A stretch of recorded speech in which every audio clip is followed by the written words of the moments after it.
Salamu alaikum wa rahmatullahi ta'ala wa barakatu. Kamar da yacce kuka sani, sunana Dadi Hikima. Wasu suna ce min Ojo, wasu suna ce min Awale. So duka sunaye na ne, kuma ina ga wadansu. So masoyan mu na ko ina na faɗin duniya, ina mai sanan muku da cewa ni ma yanzu ina da tasha ta ma'ana YouTube channel ɗina mai suna Dadi Hikima YouTube.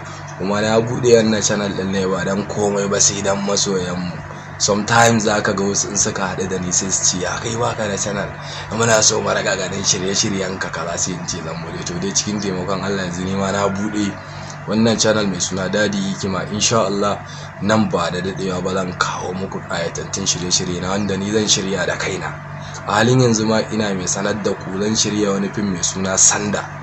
Wannan Sanda labarin nawa ne, kuma irin concept ina ne, kuma labari ne da aka dan canza aka live kamar yadda aka saba gani na hakan ne, amma sai aka ƙara wasu abubuwa daban da ba a saba gani na ina yin su ba. So wani lokaci idan na fara daukar Sanda zan rika kawo muku making din shi da irin dai labarin Sanda. So ba da dadewa ba dai insha Allah zan yi in kawo muku shi.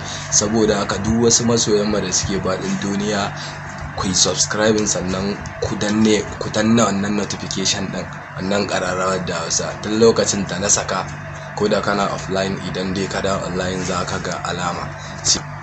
So eran za ka ji mutane su zo su san menene shi Sanda. Su Sanda labari ne wani wance dan daban ne dai ne, amma so eran na san za ku so ku ji irin shi Sanda. To wani irin labari ne, tunda na ce akwai cakwakiya kamar da yacce ni dan daban ne. To amma ina da wasu weak point guda biyu, irin mahaifiyata da kuma budurwata. Yadda aka yi na soyayya in bare kawai dai mahaifiyata irin ta nuna ba ta san abubuwan da nake, kuma ni ina son tafiye da komai a duniya. Sai kawai na koma karatu, sai na haɗu da budurwa a hankali dai da tattakure ni an na amshi soyayyar ta. To na haɗa soyayyar kawai sai aka samu wani yaro dan gidan attajiri, irin yana da wata al'ada ta rika tasta yan mata, ayye musu gajanci. To kawai wata rana kawai ya waɗo saugar budurwata.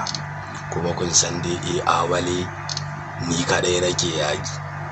Wai ga nan akwai wani dalag da nake ma na san na zuwa si wai sai in gaya ma cewa na san ka, na san babanka, na san abubuwan da kake. Da zarar ka yi kuskuren wadawa cikin gona ta, na rantsi da Asamadu sai na kashe ka.